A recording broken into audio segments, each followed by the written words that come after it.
একদিন আপনার মা আর আপনাকে ফোন করবে না। আজ হয়তো তার কথা শুনে বিরক্ত হন, ফোন না ধরতে ইচ্ছে করে, কিন্তু একদিন আপনি নিজেই অপেক্ষায় থাকবেন। মা যদি আর একবার ফোন করতো। একদিন কেউ আর বলবে না, তোর মুখটা কেন শুকনো লাগছে, কিছু খেয়েছিস তো? যে মানুষটি নিজের সবকিছু বিসর্জন দিয়ে আপনার মঙ্গল চেয়েছে, নিঃস্বার্থভাবে ভালোবেসেছে, সে আর থাকবে না। আপনি চাইলেও আর সেই ভালোবাসার ছাই ফিরে যেতে পারবেন না। একদিন আপনার ভুলগুলোর জন্য কেউ আর শাসন করবে না। আজ হয়তো রাগ লাগে, বিরক্ত হন, কিন্তু সেই শাসনই একদিন অভাব হয়ে বুকে চেপে বসবে।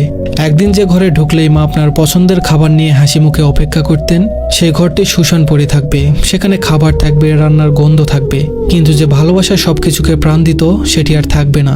একদিন আপনাকে দরজার কাছে দাঁড়িয়ে বিদায় জানিয়ে কেউ আর চেয়ে থাকবে না। আপনার পায়ের আওয়াজ মিলিয়ে যাওয়া পর্যন্ত অপেক্ষা করবে না। একদিন তার কণ্ঠস্বর চিরতরে থেমে যাবে। একদিন আপনি তাকে ডাকার জন্য চিৎকার করবেন, কিন্তু কোনো জবাব পাবেন না। তার হাতে মাথায় হাত বুলিয়ে দেওয়ার আর কেউ থাকবে না। রাত জেগে আপনার জন্য চিন্তা করার মানুষটি আর থাকবে না, যতই ব্যস্ত থাকুন না কেন। একদিন আপনি সব কাজ ফেলে শুধুই তার স্পর্শের অভাব অনুভব করবেন। তখন কোনো কিছু দিয়েই সেই শূন্যতা পূরণ করা সম্ভব হবে না।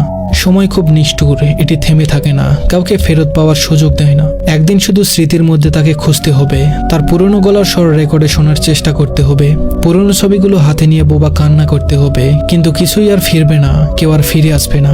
আপনি কেবল অনুভব করবেন আপনার ভিতরে এক বিশাল শূন্যতা, যা কখনোই আর পূরণ হবে না। ধন্যবাদ সবাইকে।